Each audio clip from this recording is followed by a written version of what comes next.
So let's talk about the value of space during negotiations. People love to deal with someone casually, and when they walk or do some kind of activity, that's really something that's put them together as kind of a team. So if you're walking somewhere, or let's say you're fishing, or you're doing golf, some kind of activity, spending time together, doing things together helps to envision this as parties have common deal things to do, and they sign a deal. So it's nice to have negotiations take place during doing some kind of joint activity.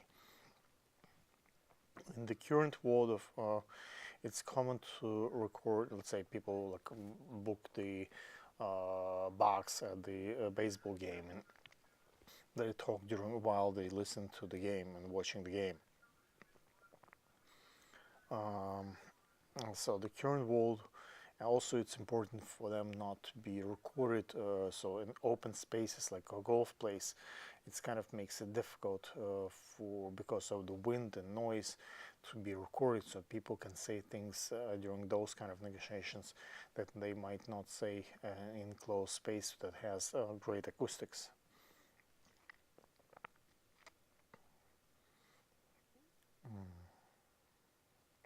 And so kind of noises really makes a difference at negotiations. Eating during negotiations.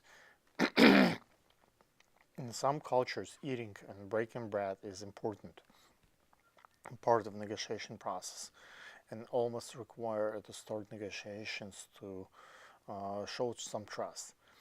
So background noises kind of makes the kind of all that come to medieval times when people use poison to each other during the food, and so sharing the drink and food has a symbolic gesture that can helps to kind of seal the deal in practice, in practical meeting. During the meal, people relax and have a conversation, and they generally more in pleasant and agreeable tone rather than when they sit across the table of each other. And so food really helps, and the drinks to negotiate. Negotiation part of eating together with other party in its discussion also, kind of the other person makes noises and talk with food in their mouths. It's an instant turn off. So try to, even if it's a business dinner, when you negotiate, try to eat in advance so you don't chew during negotiations and turn off the other party with your eating habits. You're really there to make a deal rather than to eat. People might judge you by how you eat and what you eat. So if you're wasting food or drinking too much, or whether they would be want to share a meal with you in the future, that makes a difference. If you have the same taste in food and they can learn a new kitchen from you, that might be something that helps to negotiate. Also, if they can learn kind of cooking together, it's also a great way of building negotiations together.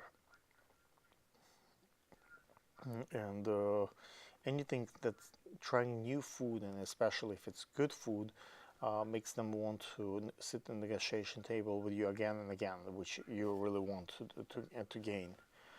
Um, Everybody knows in the Western world there is good teeth help negotiations. So same does for food. So showing your teeth that your teeth are taken care and you have a good, nice smile really makes a difference at negotiation table.